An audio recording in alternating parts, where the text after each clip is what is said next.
17 জন cricketer বাংলাদেশের জাতীয় দলে খেলেছে পুণ্যভূমি সিলেট থেকে। পেসার, স্পিনার, উইকেট কিপার কি নেই একটা দলে, সবকিছুতেই একের পর এক বাজিমাত সিলেট বিভাগের। এত ক্রিকেটার বের হওয়ার রহস্য জানালেন সিলেটের সাবেক ক্রিকেটার ও বর্তমানে এনসিএল এর সিলেট ডিভিশনের কোচ রাজিন সালে।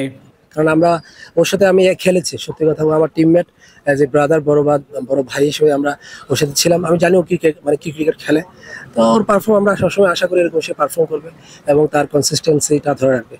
রাজিন সালের মতে সিলেট আন্তর্জাতিক স্টেডিয়াম থাকায় এখানকার লোকাল ক্রিকেটারদের অনুপ্রেরণা জুগিয়েছে জাতীয় দলে খেলার জন্য। কথাটা আপাতত সত্য ধরে নিতেই হচ্ছে, কেননা সবশেষ কয়েক বছরে একের পর এক ক্রিকেটার উঠে আসছেন জাতীয় দলের জন্য। এমনকি এখন পর্যন্ত সিলেট থেকে ন্যাশনাল টিমের হয়ে খেলা ক্রিকেটারের সংখ্যা 17 জন।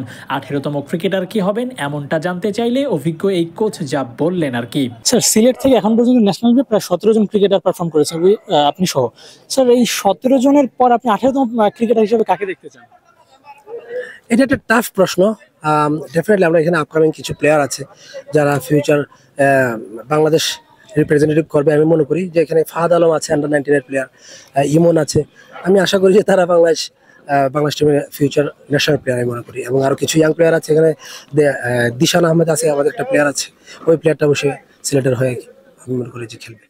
সিলেট থেকে ফাহাদরা খেলছেন জাকের আলী অনিকরাও খেলছেন না, শুধু পারফর্মও করছেন। জাকেরের পারফরমেন্স সম্পর্কেও জানতে চাওয়া হয়েছিল রাজিন সালের কাছে। তিনি বলেন,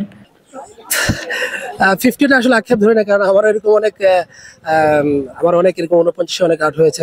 আনফরচুনেটলি আউট হয়ে গিয়েছে, বাট তার পারফরমেন্স আপনি দেখেন, যদি কনসিস্টেন্টলি ভালো পারফর্ম করছে।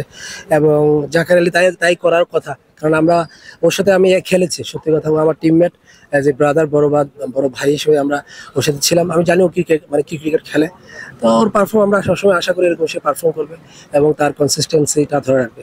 জাকেররা সিলেট থেকে উঠে এসেছেন, জাতীয় দল মাতাচ্ছেন এনসিএল এ, তার দলও সিলেট। রাজিন সালে দলটির হেড কোচ। এনসিএল থেকে ক্রিকেটার উঠিয়ে আনার দায়িত্বটাও তার। কোচ হিসেবে কেমন এক্সপেকটেশন সেটিও বলেছেন তিনি।